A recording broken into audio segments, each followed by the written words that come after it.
Hi guys, this is a concept video about the third part of number properties, which is digit behavior. So in the previous two videos you might have seen the first video was about remainders and how to handle questions which deal with remainders, and second video was about how prime numbers and prime factorization can be used in GMAT questions, what are the different applications. And this is the third video, the last video for number properties, and that itself is like the biggest topic out of the way, and you're already on your way to getting a good score in GMAT math. Good. So this third part is actually really straightforward. Digit behavior. So I'm just going to write this out in my rubbish handwriting.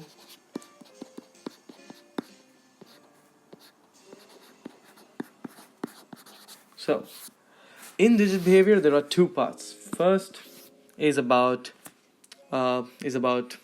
digits, missing digits. So the first aspect is about questions where they say two-digit number and we don't know the digits, and when you exchange the positions, when you revert the positions of the two digits, then the number becomes something else and the difference is this and that. So what do you do when you have missing digits? So for example, right, you have and this, like, we're going to discuss the approach of doing this question. So how do you do this question? Let's say that if you have a number, a two-digit number whose digits you don't know, right? What you have to do is you have to let the number have digits of x and y. So you have the tens place, which is x, units place is y. So for example, if you have the number of, like, just to revise quickly, what are these places, right? If you have a number like 1, 2, 3, 4, 5. In this units place, or the ones place, is 5, tens place is 4, hundreds place is 3. So what happens is this number has a value of times 1. 4 has a value of times 10, 3 has a value of times 100, and so on, right? And now this is the simple thing that we're going to use to solve the riddle or the puzzle algebraically. So if you have a two-digit number whose digits are missing, the value of this number, you have to express it in the way of 10x plus y. What does this mean? This means that if the number is 35, it becomes 10 times 3 plus 1 times 5, because 10's place is 3, 1's place is 5. And this can really help solve a lot of problems. For example, if I say that this number xy, when you reverse the digit, that means you get yx,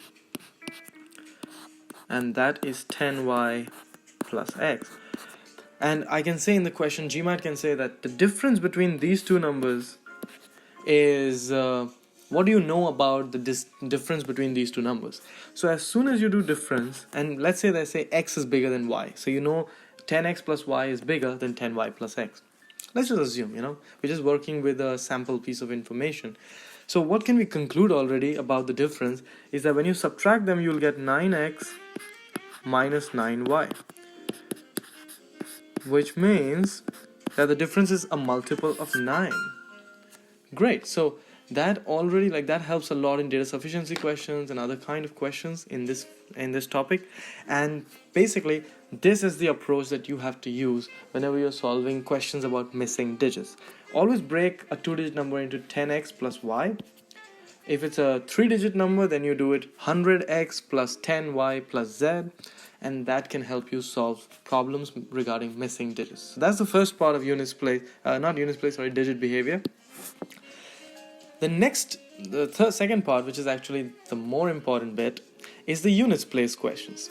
So a question can be 237 to the power of 102. What is the units place of this number? What is the last digit of this number? This is going to be a massive number, but what's the last digit? And that's the units place questions. And this has slight amount of trick that you can actually do well if you remember it. You'll be able to do this question really fast. So the units place of any number, right? So this question mark here is always controlled by the units place of the multiplier of the question.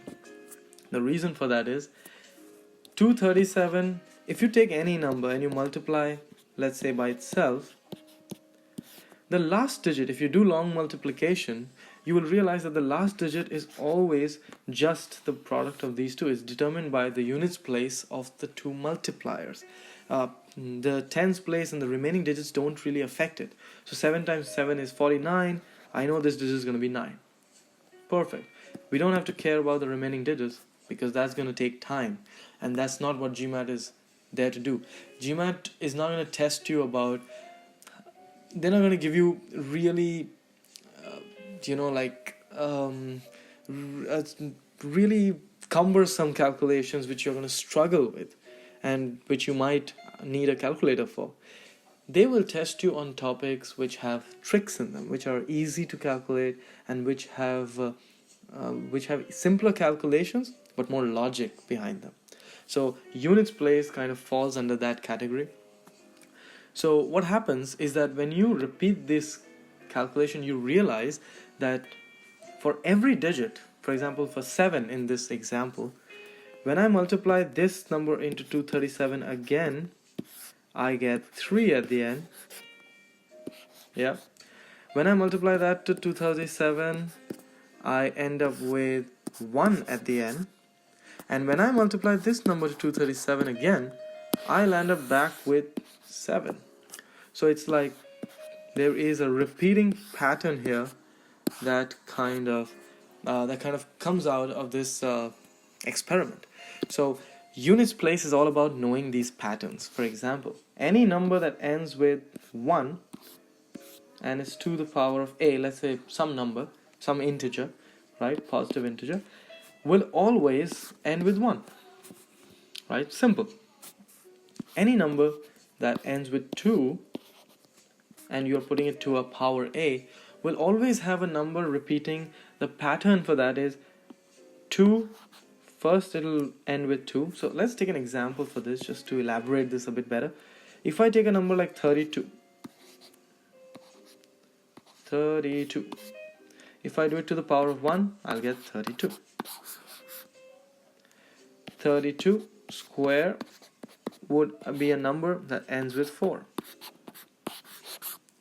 If I do 32 cube, this would be a number that ends with 8. 32 to the power of 4 would be a number that ends in 6. And if I do 32 to the power of 5, you will realize that the pattern repeats, will end up again in 2. And so the cycle continues.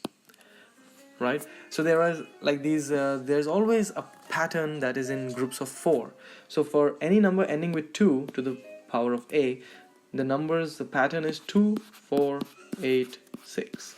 And then from 6 it goes back to 2.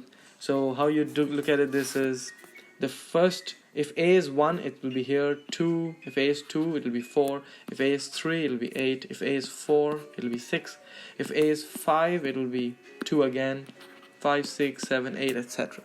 So I'm just going to take another slide just to make this a bit clear. So any number to the power of 2, with the units place 2, let's say I have to solve this question which has to the power of 105.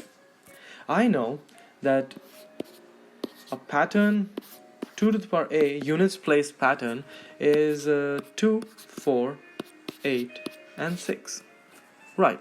So if a was 1, then my answer would be 2.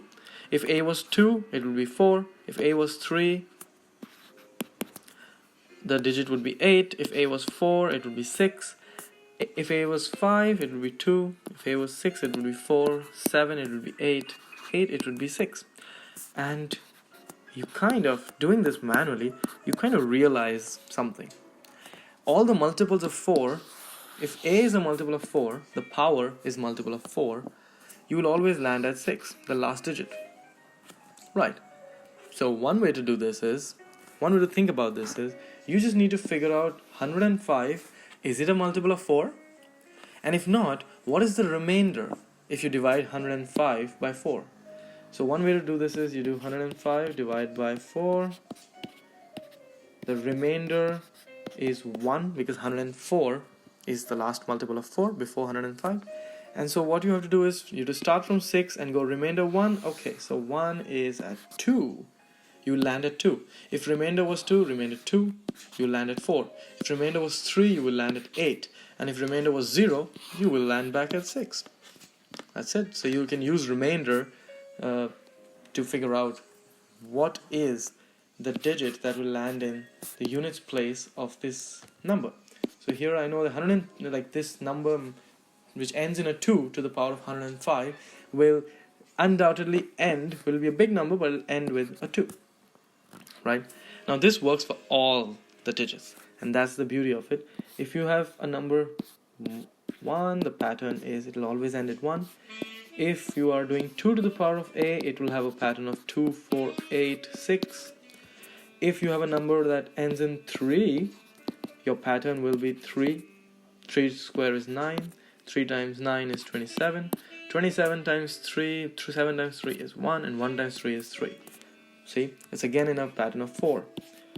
4 digits. 4 to the power a, it'll be 4, 6, 4, 6. So this is slightly special because 4 is a perfect square, and that's why you will notice different things. You'll notice some things here. 5 to the power a will always end with a 5. Any number that's end in a 6 to the power of anything will always end with a 6. 7, I'm going to do that in the next slide. 7, a number ending with 7 will have the pattern 7, 9, 3, 1. Number ending with 8 will have 8, 4, and that 8 times 4 is 2, and then 6. And then back to 4, 8. And then 9 to the power of a would be 9, 1, 9, 1. And any number with a 0 at the end, simple 1 will always end with a 0. Great, good. So this is the pattern. Now let's take one quick example before I wrap up this video. So in the first video I said 237 to the power of 102. So I'm just going to quickly do that. 237 to the power of 102. How I'll do this is I know 7's pattern is 7, 9, 3, 1. I will look at 102, and the closest multiple of 4 is 100. So at 100 you have 100 will drop at 1. If it was 101, it would have been 7, but the power is 102, so it should be 9, and that's it. The number ends with a 9. Easy, right?